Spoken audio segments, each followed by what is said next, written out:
नमस्कार, मैं हूं आपके साथ एकता पोदार और आप देख रहे हैं सिटी न्यूज मुंबई। इस वक्त मैं मौजूद हूं भाईंदर पूर्व के नर्मदा नगर में। आप मेरे बगल में ये देख रहे हैं, ये जो प्रतिमा बनाई गई है ये मां कामाख्या देवी की है, जो कि आसाम में स्थापित है। आपको बता दें कि प्रदीप जंगम हर साल इसी तरीके से अलग अलग जगहों की शक्तिपीठ का प्रदर्शन यहाँ पर पिंड बनाकर करते हैं और इस साल भी उन्होंने कुछ ऐसा ही किया है। आइए बात करते हैं उनसे और यहाँ पर आए हुए दर्शन करने वाले भक्तजनों से कि उनका क्या कहना है। सर, क्या कहेंगे, हर साल आप कुछ अलग अलग लेके आते हैं, माताओं के दर्शन कराते हैं। इस साल आपने माँ कामाख्या देवी का दर्शन करवाया है पूरे मीरा भाईंदर वासियों को। सर्वप्रथम सभी को हिंदू नववर्ष की शुभकामनाएं, ईद की भी शुभकामनाएं। हर साल चैत्र नवरात्र उत्सव के माध्यम से जिद्दी मराठा प्रतिष्ठान अलग अलग राज्यों के बहुत सारे लोगों की कुलदेवी, आपकी कुलदेवी अलग है, सबकी कुलदेवी अलग है, तो सभी की इच्छा रहती है कि नवरात्र में कुलदेवी को जाए, वहाँ पे आरती करे, वहाँ पे भोग चढ़ाएं। तो उनकी जो इच्छा है वो इच्छा का पूर्ण करने का हम लोग ने यहाँ पे प्रयास किया है। गए साल भी वैष्णो देवी का प्रतिरूप बनाया था। बहुत सारे लोग वैष्णो देवी जा नहीं पाते, बहुत सारे लोग कामाख्या जा नहीं पाते, तो इसी के लिए कैसे कि तीर्थ यात्रा के हिसाब से हर साल अलग अलग, अभी 51 शक्तिपीठ है, 51 शक्तिपीठ का पूर्ण आयोजन यहाँ पे करने का, हर साल अलग अलग शक्तिपीठ का आयोजन करने का एक संकल्प लिया है। इसी के लिए इस बार कामाख्या का ये रखा हुआ है। अगले साल साउथ में कटीला माँ उनका है, कुलदेवी उनका, तो उनका स्थापना, खुडियार माँ है, चामुंडा माँ है, सभी का यहाँ पे वैसे पिछले 13 सालों से करे, तो अलग अलग 13 साल में अलग अलग शक्ति रूप प्रतिरूप करते रहते हैं। तो उसी के माध्यम से अलग अलग देवियों के दर्शन, मतलब हमको पता चले कि देवियों के रूप कितने हैं, कौन सी देवी है, उनको क्या उनकी महिमा है, क्या उनको प्रसाद चढ़ता है, क्या उनके तंत्र है, क्या उनके मंत्र है, इन सभी का स्टडी। सनातन धर्म है तो सिर्फ सनातन धर्म से बोलने के लिए नहीं है, उसका फॉलो भी हमको करना चाहिए कि कामाख्या मतलब क्या है, उसका स्थान कहाँ पे। बहुत सारे लोगों को अभी भी अनभिज्ञ है कि क्या होता है, क्या है, कौन सा स्वरूप है। लोग बोलते हैं शिवलिंग है, ये है, वो है, तो ये स्टडी करना चाहिए। हम खुद ही अपने धर्म को अगर नहीं समझ पाएंगे तो हम लोग दूसरे को क्या बताएंगे। सिर्फ आलोचना करके मतलब नहीं है, तो प्रयास रहता है कि अलग अलग मंदिरों के दर्शन, जहाँ कोई तीर्थ यात्रा जा नहीं सकता है, कोई पहाड़ चढ़ नहीं सकते, तो उसी के माध्यम से हम लोग यहाँ पे ये उत्सव मनाते हैं हर साल। तो जिस तरीके से मैंने देखा है कि काफ़ी जो चैत्र नवरात्रि हो, चाहे वो नॉर्मल नवरात्रि जो अक्टूबर में आती है, उसमें सिर्फ थीम दिया जाता है। आपने उनका पिंड यहाँ पर उनकी प्रतिमा बनाई है, इसके पीछे क्या कारण है? देखिए कैसा है कि शारदीय नवरात्रि रहती है, साल में 3 नवरात्रि आती है। बहुत सारे लोगों को ये भी पता नहीं रहता है कि 3 नवरात्रि कौन सी है। गुप्त नवरात्रि होती है, शारदीय नवरात्रि होती है, चैत्र नवरात्रि। सबसे पहली नवरात्रि अगर आती है तो ये आती है और नववर्ष के दिन पर आती है, और ये सात्विक नवरात्रि है। सबसे कठिन, सबसे तपस्या करने वाली अगर नवरात्रि होती है ये रहती है। शारदीय नवरात्रि भी आजकल क्या हो गया कि ट्रेंड हो गया है, सिर्फ फोटो फ्रेम रखते हैं, थीम बनाते हैं और गरबा का आयोजन होता है। मतलब वहाँ पे ना मूर्ति आरती के लिए इतने भी बड़े बड़े 10-10 लाख रुपया खर्चा करके मंडप करते हैं, तो वहाँ पे आरती के लिए सिर्फ आयोजक रहता है और उसकी फैमिली रहती है। बाकी गरबे के टाइम पे आप देखेंगे तो 20-20 हज़ार और उन्हीं के फ़ोटो शेयर करते बैठेंगे। आज हमारे यहाँ पे 20,000 लोग आए, 20,000 पासेस गए, तो कहीं तो उनको भी एकत्रित लाओ। मतलब मेरा तो आह्वान है कि माता जी के मंत्र कितने हैं, माता जी के रूप कितने हैं, और जितने नवरात्रि में गरबा खेलने के लिए आते हैं उनके मुख से बुलवाओ। गायत्री मंत्र बहुत सारे लोगों को आता नहीं है, कामाख्या मंत्र नहीं आते हैं, मतलब देवी के सप्तशती पाठ क्या होता है ये सब पता नहीं है, कभी हाथ में लिया भी नहीं रहेगा, कभी उन्होंने देखा भी नहीं रहेगा। तो ये जितने भी आज हम लोग नहीं सिखाएंगे तो कौन सिखाएगा उनको। हम लोग सिर्फ अगर 5 टाइम नमाज पढ़ने वाले लोगों को सिर्फ आलोचना करते बैठेंगे, मास करने वाले लोगों की आलोचना करते तो नहीं चलेगा। तो ये महत्व ये रहता है कि जितने यंत्र मंत्र तंत्र अपने इस शास्त्र में लिखे हैं, जितने चारों ये तीनों नवरात्रि में जितनी पूजा करनी चाहिए वो पूजा करना सिखाए आप लोगों को, आयोजकों को। मेरा यही मन है, सोचना है और बोलना भी है। तो ज़्यादा करके तो वैष्णो देवी में भी कौन सा रूप है वो लोगों को पता नहीं। मतलब कैसे है कि हर धार्मिक स्थल पर देखने भी नहीं मिल पाता है मूर्ति कि स्वरूप क्या है, कैसी मूर्ति है, उनका मुख क्या है, उनकी आँख कैसी है, उनका अंग कैसा है, वो देखने। इसी के लिए मैं मूर्ति बिठाने पे ज़्यादा महत्व रखता हूँ, क्योंकि लोग उसका दर्शन करें। अभी बहुत सारे लोग आते हैं कि अभी मैं आसाम जाऊँगा नहीं, कामाख्या में यहाँ पे मुझे फल मिल गया उसका, मैं अभी वापस जाऊँगा नहीं, ये बोल के गए लोग। ठीक है, वो बोले कि जब भी जाना होगा तभी जाना है, लेकिन अभी तो इच्छा नहीं है कि हाँ यहाँ पे प्रतिमा मिल गई, मुझे यहाँ पे ही दर्शन हो गए, यही फीलिंग्स यहाँ पे मुझको आ गई। वहाँ पे भी जाके यही फीलिंग्स आने वाले, मुझे यहाँ पे दर्शन दिए, इसके लिए आपका आभारी हो। बहुत सारे लोग आए पिछले 4 दिन में बोल के गए। तो ये चाहिए लोगों को, ये चाहिए रहता है कि अलग अलग मूर्तियाँ बिठाने का कारण ये रहता है कि अपनी अपनी कुलदेवी का दर्शन यहाँ पे उपलब्ध हो उनको। ये पूरा ये रहता है उसके पीछे का आयोजन नियोजन।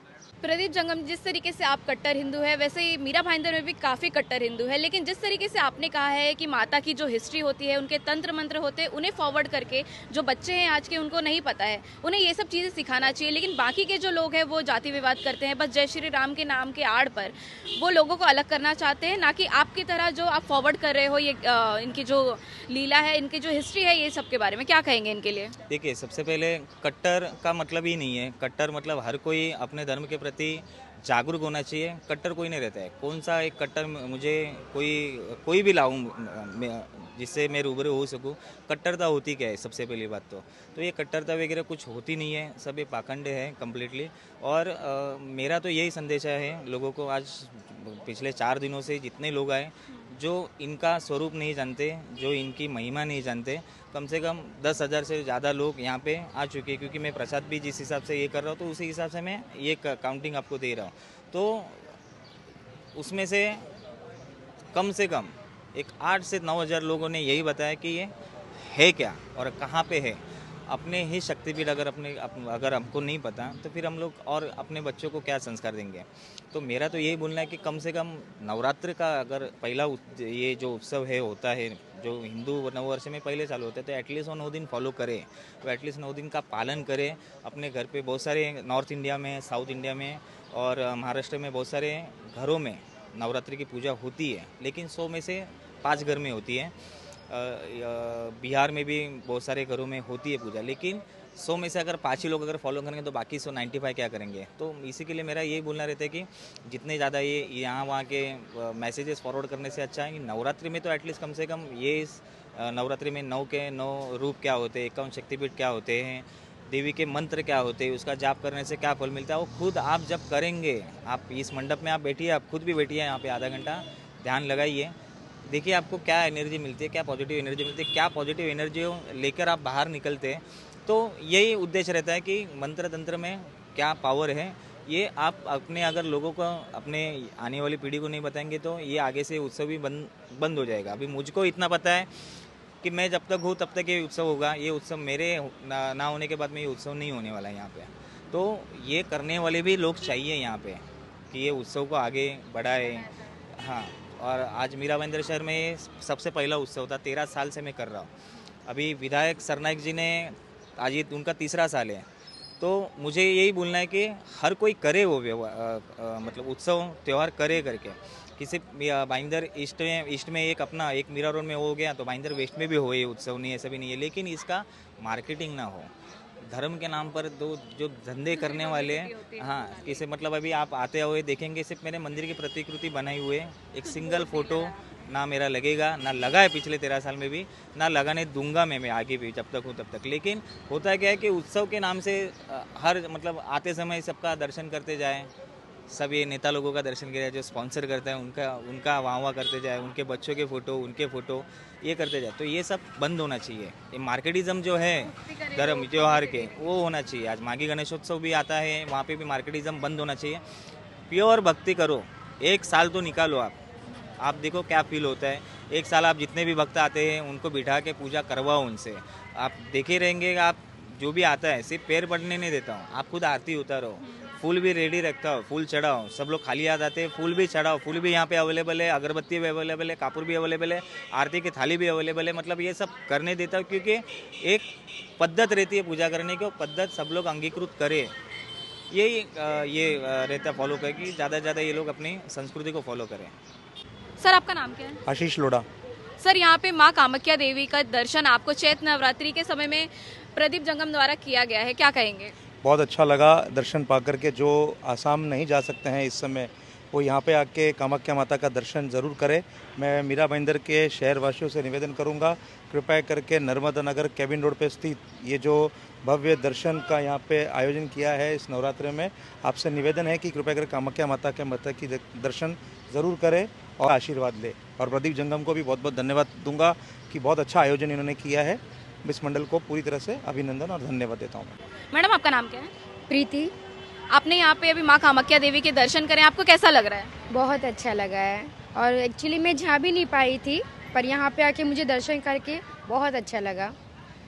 जो मन को खुशी मिलनी चाहिए थी, जो फीलिंग्स होती है, वो बहुत यहाँ पे आके मुझे बहुत ही अच्छा लगा है। और मैं तो बोलती हूँ सबको आना चाहिए यहाँ पे। कामाख्या देवी का इतना प्रभाव है कि आप देखोगे तो आपको भी जानने मिलेगा कि कितना प्रभाव उसका होता है। जो एक अंदर से फीलिंग आती है ना कि दिल को सुकून मिलता है, वो सब यहाँ पे आके मिलता है। तो आप भी ज़रूर आइए और दर्शन ज़रूर कीजिए।